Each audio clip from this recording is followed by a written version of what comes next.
What's up, dorks? This is the Air Punch Nailer AP700 by Airlocker. This is a pneumatic tool that shoots a rod in and out faster than your mom's boyfriend on her birthday.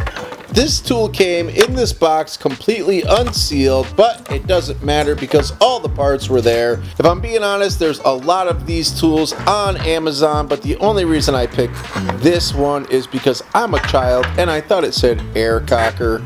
Regardless, I knew I'd have to break down some pallets first, so I had something that I could shoot some nails out of and see how this thing worked. And as you can tell by my reaction right here, Get the hell out of here! this thing is incredible. I can't even tell you how highly I recommend this thing to anybody that is working with reclaimed wood.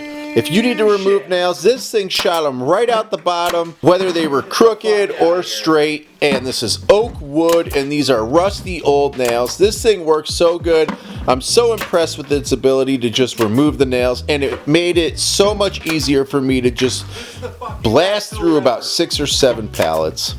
So if you're looking for a new tool to buy with your Christmas money, grab yourself the AP700 Airlocker air nail removing thing, whatever.